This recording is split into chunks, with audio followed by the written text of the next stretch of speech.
शालेय तसेच विविध क्रीडा स्पर्धांमध्ये सहभागी होणाऱ्या खेळाडूंच्या वयोमर्यादा तपासणीची काटेकोर अंमलबजावणी करावी अशी मागणी करत गुरुवारी बेळगाव तालुक्यातील सांभरा गावकर यांनी जिल्हाधिकाऱ्यांकडे निवेदन सादर केले।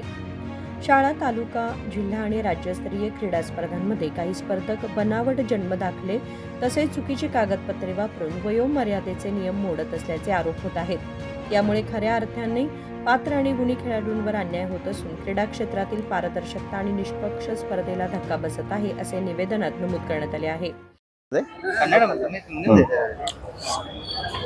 ಈಗ ಮಾನ್ಯ ಜಿಲ್ಲಾಧಿಕಾರಿ ಬೆಳಗಾವಿಯವರಿಗೆ ನಮ್ಮ ಪಾಲಕರು ಮತ್ತು ಈ ಮಕ್ಕಳ ಸಂಬಂಧಪಟ್ಟಂತೆ ಸ್ಪೋರ್ಟ್ಸ್ ಸಂಬಂಧಪಟ್ಟಂತೆ ಕ್ರೀಡಾ ಸಂಬಂಧಪಟ್ಟಂತೆ ಕಾಳಜಿ ಇರುವಂತದ್ದು ಮತ್ತೆ ಆ ಕ್ರೀಡಾ ಸಂಬಂಧಪಟ್ಟಂತೆ ಮಕ್ಕಳಿಗೆ ಯಾವ ರೀತಿ ಅನ್ಯಾಯ ಆಗ್ತಾ ಇರುವಂತದ್ದನ್ನ ಅನ್ಯಾಯ ಆದಂತ ಪಾಲಕರು ಬಂದು ತಮ್ಮ ಮಕ್ಕಳಿಗೆ ಈ ರೀತಿ ಅನ್ಯಾಯ ಆಗಿದೆ ಅನ್ನುವಂಥದ್ದನ್ನ ಮಾನ್ಯ ಜಿಲ್ಲಾಧಿಕಾರಿಗಳಿಗೆ ಮನವಿಯನ್ನ ಕೊಟ್ಟಿರುವಂತದ್ದು। ಇಲ್ಲಿ ಏನು ಮೋಸ ಆಗ್ತದೆ ಅಂತಂದ್ರೆ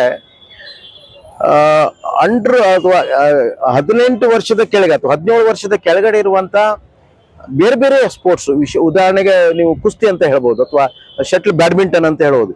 ಈ ಅಕಾಡೆಮಿಗಳನ್ನು ಕಂಡಕ್ಟ್ ಮಾಡ್ತೇವಲ್ಲ, ಈ ಏನು ಪ್ರತಿಷ್ಠಾನಗಳು, ಅಕಾಡೆಮಿಗಳು, ಸ್ಪೋರ್ಟ್ಸ್ ಕಮಿಟಿಗಳೇನು ಈ ಸ್ಪರ್ಧೆನ ಏನು ನಿರ್ವಹಿಸ್ತಾವಲ್ಲ, ಆ ಸಂದರ್ಭದಲ್ಲಿ ಏನ್ ಮಾಡ್ತಾರೆ ಅಂತಂದ್ರೆ ಆ ನಿರ್ವಾಹಕರು ಅಥವಾ ನಿಯೋಜಕರು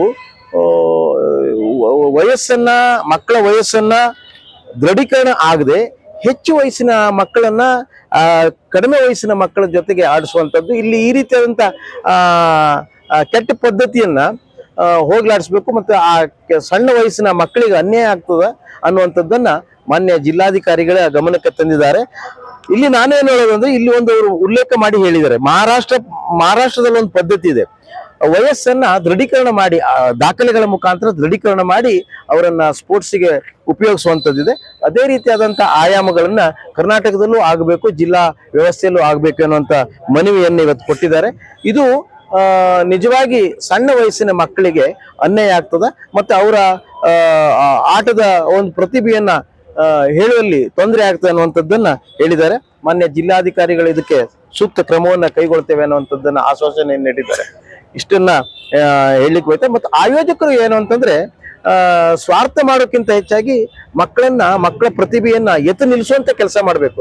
ನೀವು ದೊಡ್ಡ ಮಕ್ಕಳ ಸಂಗಡ ಸಣ್ಣ ಮಕ್ಕಳನ್ನ ಆಟದ ಕುಸ್ತಿಯಲ್ಲಿ ಜೋಡಣೆ ಮಾಡಿದ್ರೆ ಅದು ನಿಯಮ ಬಾಹಿರ ಮತ್ತು ನಿಮ್ಮ ನೈತಿಕ ಬಾಹಿರ ಆಗ್ತದೆ ಮತ್ತು ಏನು ಈ ಕ್ರೀಡಾಳುಗಳಿಗೆ ತೊಂದರೆ ಆಗ್ತದೆ, ಸಣ್ಣ ವಯಸ್ಸಿನ ಕ್ರೀಡಾ ಸ್ಪರ್ಧಿಗಳಿಗೆ ತೊಂದರೆ ಆಗ್ತದೆ, ಅವ್ರ ಭವಿಷ್ಯಕ್ಕೆ ಇದು ಏನೋ ಒಂದು ಹೆಚ್ಚು ಕಡಿಮೆ ಅವರ ಮನೋಭಾವವನ್ನ ಕುಗ್ಗಿಸುವಂತ ವ್ಯವಸ್ಥೆ ಆಗ್ತದೆ ಅನ್ನುವಂಥದ್ದನ್ನ ಹೇಳಲಿಕ್ಕೆ ನಾವಿಲ್ಲ ಬಂದಿದ್ವಿ, ಇದನ್ನು ಹೇಳಿದ್ವಿ। ಈಗ ಮಾನ್ಯ जिल्हाधिकारीಗಳು ತುಂಬಾ गंभीरವಾಗಿ ಇದನ್ನ ಪರಿಗಣಿಸಿದ್ದಾರೆ। ಧನ್ಯವಾದ। असं आहे की आम्ही मुलांच्या खेळासाठी आलेला आहे डीसी ऑफिस मध्ये। खेळाडू म्हणजे शाळेतील खेळ असतात की जिल्हा ह्याच्यामध्ये नाहीतर स्टेट लेवल मध्ये जे खेळाडू खेळतात ना, अंडर-17 मध्ये, अंडर-19 मध्ये, हे एज काय करायलेत, एज फ्रॉड करून खेळायला हे करायलेत। कारण का ते शाळेमध्ये लहान मुलांच्या बरोबर मोठी मुलं खेळायलेत, ह्या टाईपचा फ्रॉड चाललेला आहे।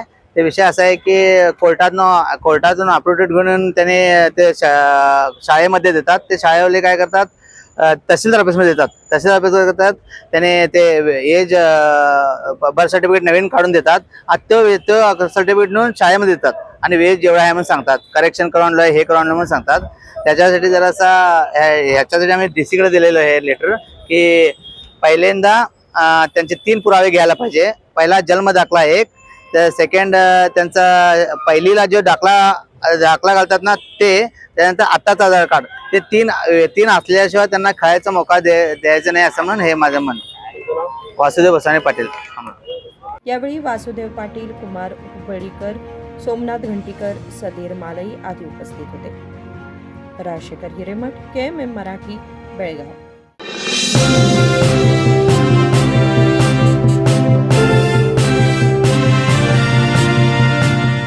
ಅರೆ, BSCಯಲ್ಲಿ ಇಷ್ಟೊಂದು ಜನ ಯಾಕೆ? ಇದು ಟ್ರೇಲರ್ ಮಾತ್ರ, ಅಸ್ಲಿ ಸೇಲ್ ಈಗ ಶುರು। ಜುಲೈ 26ರಿಂದ BSC ಡಬಲ್ ಡೀಲ್ ಡಬಲ್ ಖುಷಿ। Saris, ladies wear, men's wear, kids wear, ಎಷ್ಟು ಹೊಸ ಕಲೆಕ್ಷನ್! ಪ್ರತಿ ಕಲೆಕ್ಷನ್ ಸೂಪರ್! ನೀವು ಬನ್ನಿ ಶಾಪಿಂಗ್ ಮಜಾ ಅನುಭವಿಸಿ. ಬಿಎಸ್ಸಿ ಡಬಲ್ ಡೀಲ್ ಡಬಲ್ ಖುಷಿ, ಅದಕ್ಕೆ ಬಿಎಸ್ಸಿ. ಬಿಎಸ್ಸಿಯ ಅತಿ ದೊಡ್ಡ sale, BSc double discount, double deal double ಖುಷಿ.